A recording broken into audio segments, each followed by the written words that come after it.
예, 저는 오늘 출애굽기 12장 21절로 23절의 말씀에 근거하여 믿으면 기적을 보리라는 제목으로 여러분과 함께 말씀의 은혜를 나누고자 합니다. 성령님께서 우리의 마음속에 임재하셔서 말씀을 조명하여 주시고 깨달음을 주사 다 함께 은혜 받는 귀한 시간 되게 인도하여 주실 줄로 믿습니다.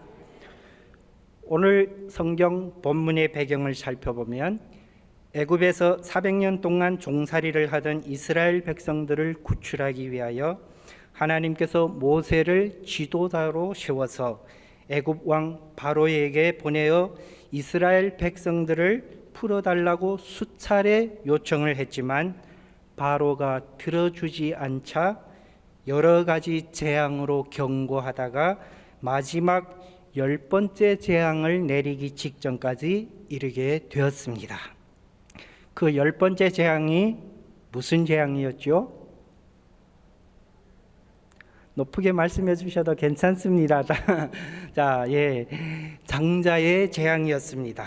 출애굽기 11장 5절로 6절에 보면 애굽 땅에 있는 모든 처음 난 것은 왕위에 앉아 있는 바로의 장자로부터 맷돌 위에 있는 몸종의 장자와 모든 가축의 처음 난 것까지 죽으리니 애굽 온 땅에 전무후무한 큰 부르짖음이 있으리라고 기록하면서 장자의 재앙에 대해 언급하고 있습니다.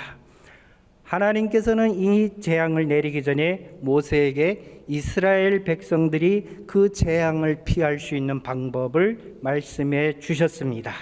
그 방법이 무슨 방법이었냐면 바로 오늘 우리 함께 읽었던 본문의 말씀입니다. 우리 다 함께 출애굽기 12장 21절로 23절의 말씀을 다시 한번 읽어보도록 하겠습니다. 모세가 이스라엘 모든 장로를 불러서 그들에게 이르되 너희는 나가서 너희의 가족대로 어린 양을 택하여 유월절 양으로 잡고 우슬초 묶음을 가져다가 그릇에 담은 피에 적셔서 그 피를 문인방과 좌우 설주에 뿌리고 아침까지 한 사람도 자기 집 문 밖에 나가지 말라. 야훼께서 애굽 사람들에게 재앙을 내리려고 지나가실 때 문인방과 좌우 문설주의 피를 보시면 야훼께서 그 문을 넘으시고 멸하는 자에게 너희 집에 들어가서 너희를 치지 못하게 하실 것임이니라. 아멘. 이스라엘 백성들은 모세가 시키는 대로 했습니다. 지식적으로, 이론적으로, 상식적으로 따지지 않고 그냥 말없이 묵묵히 시키는 대로 했습니다. 그들은 모세를 하나님의 종으로 믿었고 모세의 입에서 나오는 말을 사람의 말이 아닌 하나님의 말씀으로 믿었습니다. 그리고 그대로 순종했습니다. 순종했더니 죽음의 사자가 어린 양의 피를 바른 이스라엘 백성들의 집을 넘어가는 기적을 체험했습니다. 하나님의 말씀에는 능력이 있습니다. 하나님의 말씀에는 약속이 담겨져 있습니다. 그 말씀의 능력과 약속을 믿을 때 기적이 일어납니다. 민수기 21장에 보게 되면 여러분들이 잘 아시는 놋뱀 사건이 기록되어 있습니다. 이스라엘 백성들이 출애굽하여 가나안 땅으로 향해 가던 과정 중 광야에서 힘들다고 하나님과 모세를 향하여서 원망을 터뜨렸습니다. 그때 하나님께서 불뱀을 보내어 백성을 물게 하여 많은 사람들이 죽어나가기 시작했습니다. 모세가 백성을 위하여 기도하였더니 하나님께서 모세에게 불뱀을 만들어 장대 위에 매달아서 물린 날마다 그것을 쳐다보면 살리라고 하였습니다.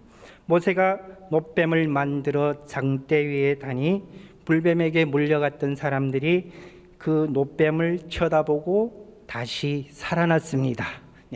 여기서 한 가지 짚고 넘어가야 할 부분이 있습니다. 여러분, 놋뱀이 능력이 있어서 이스라엘 백성들을 살렸습니까? 아닙니다. 장대에 매달린 그 노뱀을 쳐다보면 살리라고 하신 하나님의 말씀에 능력이 있었고, 그 약속의 말씀을 믿고 행하였을 때 기적을 체험할 수 있었던 것입니다.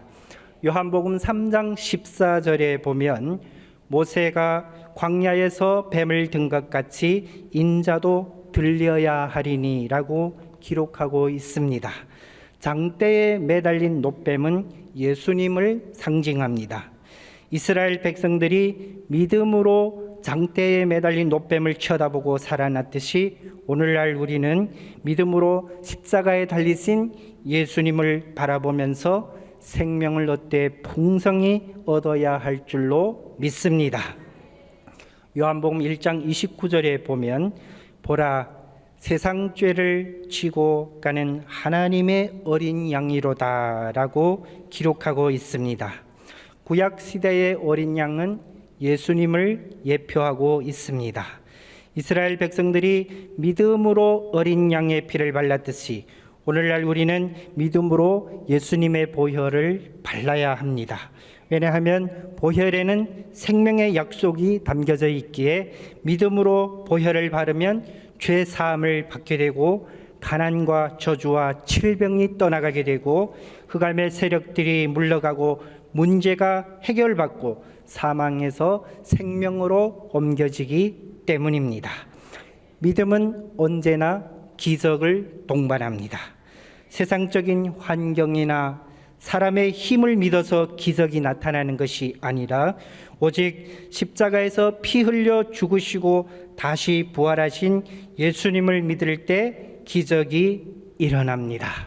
우리가 믿고 의지해야 할 분은 오직 예수님밖에 없다는 사실을 기억하시기 바랍니다. 한번 따라 하실까요? 오직 예수. 네. 오직 예수. 네. 네. 오직 예수를 우리 또 영어로 한번 해볼까요? Only Jesus. 네. Only Jesus. 네. 자, 이번에 우리 러시아어로 한번 해보겠습니다. Только 이수스. 네. Только 이수스. 네. 자, 이번에는 또 빠질 수 없죠. 우리 중국어로 한번 해볼까요? 네. 唯有 예수. 네. 唯有 예수. 네. 지금 여러분은 4개 나라 말을 하고 있습니다. 네. 믿음으로 언어의 장벽을 뛰어넘어 4차원의 영성을 소유한 우리 성도님인 줄로 믿습니다. 기록된 성경을 하나님의 말씀으로 받을 수 있는 겨자씨만한 그런 믿음이 있다면 오늘날도 기적을 체험할 수가 있습니다. 12해 동안 혈루증으로 앓던 여인이 사람들 속을 비집고 들어가서 예수님의 옷가에 손을 대면 나음을 받을 수 있다는 그런 간절한 믿음이 있다면 오늘날도 기적이 일어납니다. 요한복음 11장 40절에 보면 예수님께서 친히 내가 믿으면 하나님의 영광을 보리라고 말씀하고 있습니다. 네, 여러분들의 신앙에 도움이 되기를 바라는 마음에서 제가 러시아에 있을 때 처음 했던 기적을 간증으로 나눠드리도록 하겠습니다. 지금으로부터 20여 년 전에 이제 어느 날 러시아 이르쿠츠크 어느 한 시장에서 가게의 문을 열고 상품을 다 진열해 놓고 성경책을 읽고 있는 저희 앞에 러시아 여자 한 명이 러시아 남자 2명을 뒤에 데리고 저한테 다가왔습니다. Здравствуйте, паспорт покажите, пожалуйста. 이렇게 러시아로 말했습니다. 무슨 뜻이냐면 안녕하세요, 여권을 좀 보여주시겠습니까? 하는 이런 뜻입니다. Кто ты? 제가 당신이 누구냐고 이제 러시아 말로 물었습니다. 그랬더니 아무 말도 않고 그 여자가 이제 공무원증을 딱 꺼내서 이제 보여주는 것이었습니다. 들여다 보았더니 그때 당시 이르쿠츠크에서는 어마하기로 소문난 아진나츠 아베르라고, 다시 말해서 한국말로 하면 11호 법무부라는 곳이 있는데 그곳에서 나온 공무원들이었습니다. 순간 그 공무원증을 들여보는 순간 아차, 잘못 걸렸구나라는 그런 생각이 들었습니다. 왜냐하면 이 사람들에게 걸렸다 하면 감옥으로 바로 직행을 해야 되고, 그리고 그 감옥에는 들어갔다 하면 20일 이상을 갇혀 있어야만 나올 수가 있는 곳이기 때문입니다. 그때 당시 저희는 3개월짜리 여행 비자를 받아서 러시아에 가서 장사를 하게 되었습니다. 근데 3개월에 한 번씩 비자를 받으러 중국에 왔다 갔다 하다 보면 돈이 많이 들기 때문에 그 돈을 아끼려고 이제 체류 기간이 지나도 그냥 불법으로 이제 러시아에 남아 있었습니다. 그러다가도 혹 가끔씩 경찰들의 검문에 걸려들게 되면 그때 당시 돈, 러시아 돈으로 5만 루블씩 이렇게 찔러주면 그들이 눈을 감아주었습니다. 그러나 이번에는 5만 루블로 해결될 그런 상황이 아니었습니다.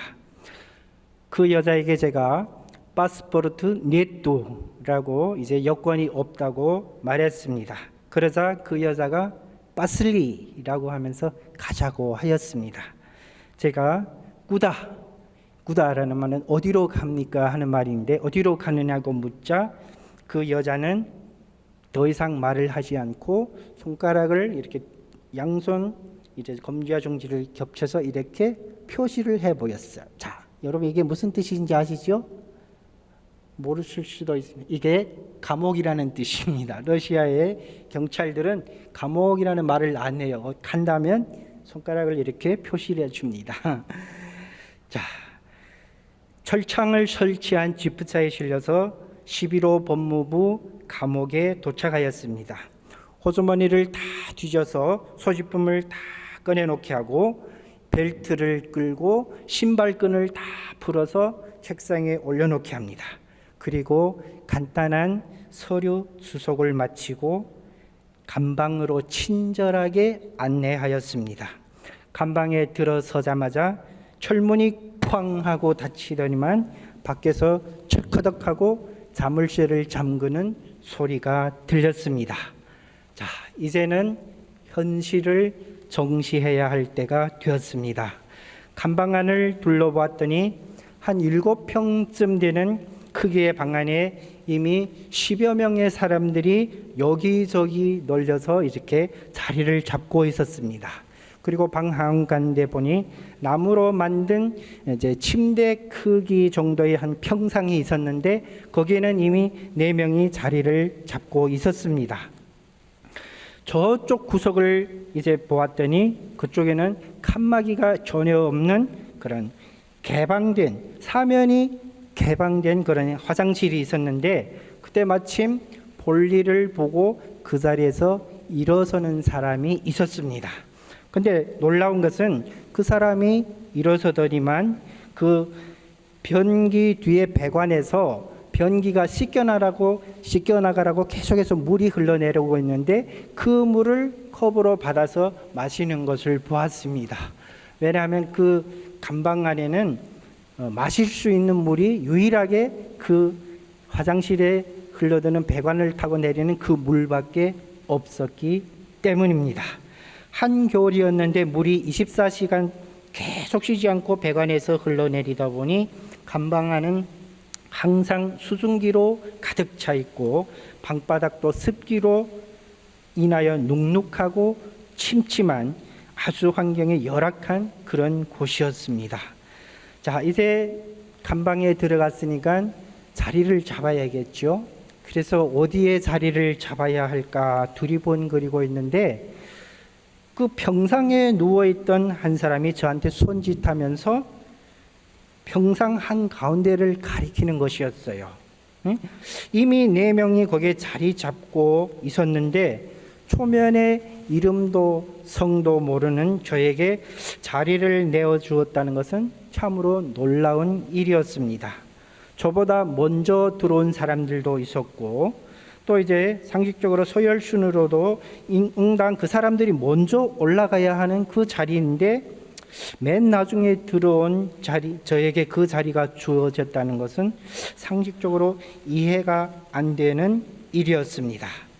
나중에 7일 후에 감옥에서 나온 후에야 비로소 하나님의 자녀들에게 주어지는 영권 때문에 하나님께서 그 사람의 마음을 감동시켜 주셨다는 것을 깨닫게 되었습니다.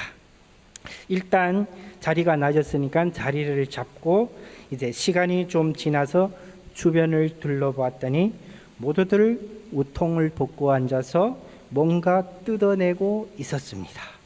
뭐 하고 있었을까요? 여러분, 사람의 몸이나 동물의 몸에 붙어서 피를 빨아먹고 살고 있는 미물 중에 이라고 들어보셨습니까? 네, 다 아시죠? 이는 성경에도 기록되어 있습니다. 출애굽기에 하나님께서 바로에게 이 재앙으로 경고를 했던 그런 적도 있습니다. 자, 제가 누워있는 평상 양쪽에서 이제 2명씩 앉아서 이자비를 하고 있었고, 바닥에서도 여기저기 널려 앉아서 이자비를 하고 있었습니다. 저는 이라 하면 아주 떠올리기 싫은 그런 안 좋은 기억을 가지고 있습니다. 여러분, 혹시 제가 태어난 곳을 기억하고 계십니까? 네, 지난번 설교 때 제가 말씀드렸죠. 중국 두만강변의 어느 두메 산골 마을에서 태어나서 7살까지 자랐다고 하였습니다. 제 설교는 이게 연속 드라마처럼 이렇게 이어지는 부분들이 있어서 지난번에 그 설교를 떠올리며 들으면 이제 이해가 잘 됩니다. 네. 5살 때로 제가 이제 기억하고 있는데, 여름철이면 부모님들이 항상 저를 마을의 먼 친척 되는 할머니한테 맡겨두고 일하러 다니셨습니다. 그런데 그 할머니는 낚시를 그렇게 즐겨 하셨습니다.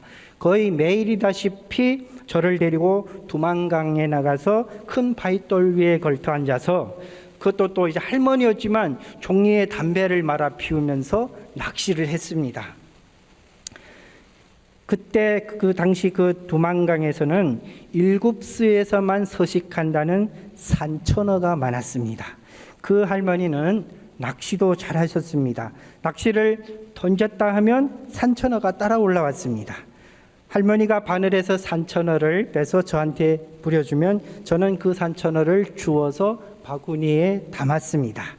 그렇게 산천어가 어느 정도 바구니에 이제 차게 되면 집에 돌아가서 화롯불 위에 적재를 올려놓고 굽기 시작합니다. 그냥 일반 물고기도 아니고, 여러분, 산천어라니 얼마나 고소하고 맛있는지 모릅니다. 산천어가 기름을 톡톡 튀기면서 익어갈 때면 그 냄새는 맡기만 해도 그냥 죽여줍니다. 예? 여러분 배고프시죠? 점심시간이 곧 다가오는데 맛있는 얘기를 해서 죄송합니다. 자, 아무튼 여기까지는 아주 좋은 그림이 펼쳐지고 있습니다. 그 다음은 할머니가 하시는 일이 있는데, 산천어가 다 구워질 때까지 우통을 훌러덩 벗고 앉아서 이제 거기서 옷섭에서 이를 뜯어내는 작업을 하고 있습니다. 그리고 할머니는 5살 난 저에게 나무 젓가락을 쥐어주면서 그 할머니가 바닥에 뜯어놓는 이들을 젓가락 끝으로 이렇게 죽이라고 합니다. 예, 5살 되는 제가 아무리 이를 빨리 이렇게 죽인다 해도 할머니가 이를 뜯어서 내려놓는 그 속도를 따라잡을 수가 없어요. 그래서 한창 있다 보면 이들이 뿔뿔이 기어서 사방으로 도망쳐요. 자, 그때면 이제 할머니만의 특기를 발휘하는데, 뿔뿔이 도망치는 이들을 싹 손으로 모아서 손가락 끝으로 이렇게 집어서 화롯불에 던져 놓습니다. 자, 그렇게 이를 되치하다가 그 산천어가 다 구워지게 되면 그 이를 집었던 손으로 산천어를 또 딱 찢어서 저한테 줍니다. 저는 그래도 맛있다고 그것을 그때 이제 받아 먹었습니다. 5살 때 일이었지만 47년이 지난 지금도 그때 그 기억이 아주 생생합니다. 예? 그때는 어려서 몰랐지만 나중에 커서 보니 그때 그 장면이 저한테는 항상 안 좋은 기억으로 남아 있었습니다. 한마디로 이는 보기도 싫었고 떠올리기도 싫었습니다. 오랜 시간이 흘러가면서 이에 대한 그 추억을 이제 거의 다 지우고 있었는데 러시아 감옥에서 다시 사람들이 이제 이를 잡는 그 모습을 보는 순간 어릴 때 그 충격적인 장면이 떠오르면서 저도 모르게 몸이 움츠러들었습니다. 하나님, 제가 이를 싫어하는 걸 아시지 않습니까? 비록 감옥에 들어갔지만 이만은 안 됩니다. 하나님, 이가 절대 저한테 옮지 않도록 지켜주시옵소서 라고 속으로 부르짖었습니다. 그 순간 갑자기 오늘 본문의 말씀이 머릿속에 떠오르면서 순간적으로 믿음의 담력이 생겼습니다. 이스라엘 백성들이 믿음으로 어린 양의 피를 뿌렸을 때 죽음의 사자도 지나갔는데 예수님의 피를 믿음으로 바르면 이도 얼마든지 비켜갈 수 있다는 그런 확신이 들었습니다. 자, 눈을 감고 딱 누워서 상상하기 시작했습니다. 소리는 낼 수가 없으니까 상상으로 제가 누워있는 자리만큼 손으로 이제 상상으로 금을 긋기 시작했어요. 금을 구우면서 예수님의 보혈을 믿음으로 발랐습니다. 예수피, 예수피, 예수피. 제 머리부터 발끝까지 금을 구우면서 발랐습니다. 어떻게 되었을까요? 이가 저한테 옮았을까요? 옮지 않았을까요? 안 옮았겠죠? 당연히 옮지 않았겠죠. 만약 이가 옮았다면 지금 제가 이 자리에 서서 뭐하러 이렇게 힘들게 떠들고 있겠습니까? 예. 7일 동안 감옥에 있다가 나오는 날까지 이가 한 마리도 저한테 옮지 않았습니다. 말씀을 떠올리면서 믿었더니 기적을 체험하게 되었습니다. 할렐루야. 모든 영광을 하나님께 올려드립니다. 여기서 끝이 아닙니다. 이제 더 큰 기적은 뒤에 남아 있습니다. 그렇게 이제 감방에서 3일째 되는 날 사람들이 저에 대해서 궁금해하면서 이것저것 물어보면서 다가오기 시작했습니다. 왜냐하면 모두들 하루 일과 중에 이자비는 필수 코스인데 저만은 이자비를 하지 않고 있었으니 의아한 눈빛으로 이제 바라보면서 그때부터 교회에 대해서 하나님에 대해서 또 이제 이것저것 물어보기 시작하였습니다. 그러다 보니 아주 자연스럽게 교회와 하나님과 예수님과 복음에 대해서 설명하게 되었습니다. 그때야 저는 비로소 하나님께서 저를 감옥에 들여보낸 이유를 알게 되었습니다. 그 이유는 바로 감방에 있는 10여 명의 하나님을 모르는 사람들에게 복음을 전하기 하기 위해서였던 것입니다. 자, 어떻게 되었을까요? 감방에 들어가서 6일째 되는 날 17명 중에 13명이 예수님을 영접하는 기적이 일어났습니다. 네. 그 17명 중에 나머지 4명 중에 한 사람은 이제 교회 다니는 분이었으니까 영접할 필요가 없었고 또 한 사람은 죽어도 안 믿는다는 사람이었습니다. 그래서 그 사람은 영접을 못 지켰고 나머지 2사람은 한족이었습니다. 한족이다 보니까 말을 알아듣지 못해서 영접을 못했습니다. 아무튼 13명이 이제 예수님을 영접하는 기적이 일어났습니다. 여러분, 기적 중에 가장 큰 기적은 예수님을 모르던 사람이 예수님을 구주로 영접하고 하나님의 자녀가 되는 것인 줄로 믿습니다. 때를 얻든지 못 얻든지 전파하라는 하나님의 말씀을 믿고 행하였더니 기적이 일어났습니다. 네. 예수님을 영접한 사람들 중에 이제 감옥에 들어오면서 경찰들의 총탁에 이제 가슴을 맞아서 통증을 호소하는 사람이 있었습니다. 그분을 바라보는데 마가복음 16장 17절로 18절의 말씀이 떠올랐습니다.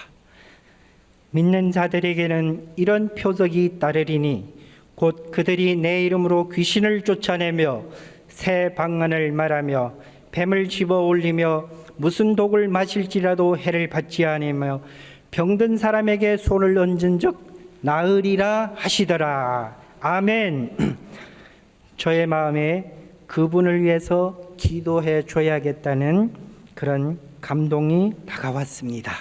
그분에게 다가가서 하나님의 자녀들에게 주어지는 권세와 보혈의 능력에 대해서 설명해 드리고 함께 기도하기를 원하느냐고 물었더니 그분이 기도하기를 원한다고 하였습니다. 저는 약속의 말씀을 붙잡고 믿음으로 손을 얹고 기도했습니다. 그랬더니 그 자리에서 바로 통증이 사라지는 기적이 일어났습니다. 할렐루야. 네. 역시 말씀대로 믿고 그 말씀을 붙잡고 행하였더니 기적을 체험하게 되었습니다. 자, 이제 이튿날은 7일째 되는 날이었는데 그날은 이제 목요일이었습니다. 어제까지 13명에게 예수님을 영접시켰으니 이제 이날 오전에는 예배 드리기로 작정했습니다. 그런데 감옥에 성경이 있습니까? 뭐가 있습니까? 아무것도 없다 보니 머릿속에 외워뒀던 성경 구절을 읽어주는 수밖에 없었습니다. 예, 누구나 다 자신 있게 외워두는 그런 성경 구절이 있지요. 예, 뭐지요? 요한복음 3장 16절. 예, 자, 우리 다 함께 한 목소리로 외워보도록 하겠습니다. 하나님이 세상을 이처럼 사랑하사 독생자를 주셨으니 이는 그를 믿는 자마다 멸망하지 않고 영생을 얻게 하려 하심이니라. 아멘. 네. 요한복음 3장 16절 말씀을 이제 다 읽어드렸는데 어제 예수님을 영접하지 않은 그 두 명의 한족이 있었잖아요. 그 한족들이 이제 말을 알아듣지 못하다 보니까 무슨 소리를 하는지 그냥 두 눈이 말똥말똥해서 쳐다만 보고 있는 것이었어요. 그래서 이제 그들의 모습을 보다 보니까 제가 영 안쓰러웠어요. 그래서 어쩔 수 없이 제가 장황하게 그들에게 이제 중국어로 설명은 못하지만 유일하게 숨겨두었던 이제 비장의 무기를 꺼내 들었습니다. 神爱世人甚至将他的独生子赐给他们叫一切信他的不至灭亡反得永生. 아멘. 네. 자, 중국어로 성경 구절을 유일하게 외워들었던 성경 구절이었는데 그들에게 읽어주었더니 그제야 뭔가 알아들었다는 듯이 그들이 이제 머리를 끄덕이기 시작했습니다. 자, 그렇게 이제 오전에 예배를 마치고 오후에는 찬양과 율동을 이제 배워주기로 했습니다. 간단하면서도 쉽게 배울 수 있고 쉽게 또 따라할 수 있는 찬양으로 사랑의 주님이 나를 사랑하셨네를 선곡하여서 한 구절 한 구절 따라 부르게 하였고 그 다음에 율동을 가르쳤습니다. 의외로 잘 따라했습니다. 여러분들도 이 찬양과 율동은 다 잘 알고 계시죠? 네, 우리 반주 부탁드리겠습니다. 우리 한번 다 함께 찬양 부르면서 율동을 해보겠습니다.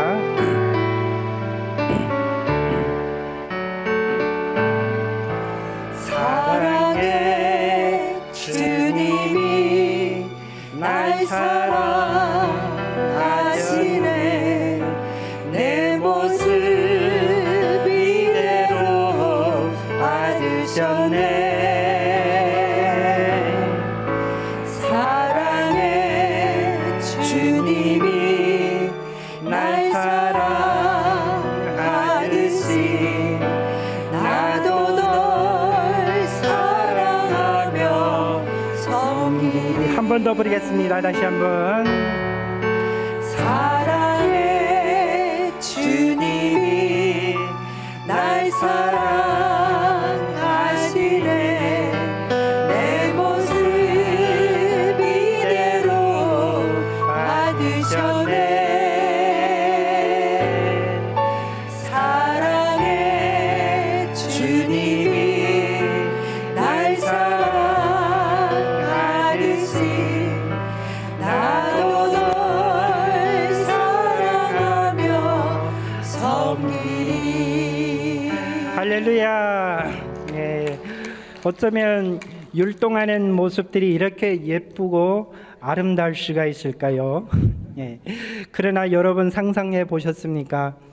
감방에서 율동한다면 어떤 모습이었을까요? 예? 그것도 우통을 다 벗고 앉아서 이자비를 하던 남자들만 앉아서 율동한다면 어떤 모습이었을까요? 한번 상상해 보세요.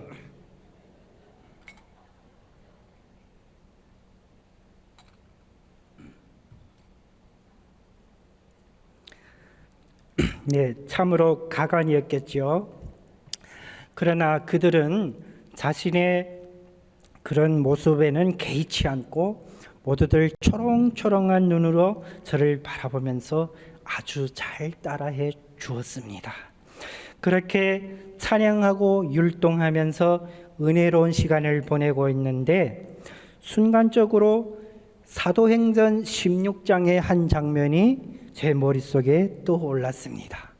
사도행전 16장에 보면 바울과 실라가 빌립보 감옥에서 한밤중에 기도하고 하나님을 찬송할 때 갑자기 큰 지진이 나면서 옥터가 움직이고 문이 열리는 장면이 기록되어 있습니다.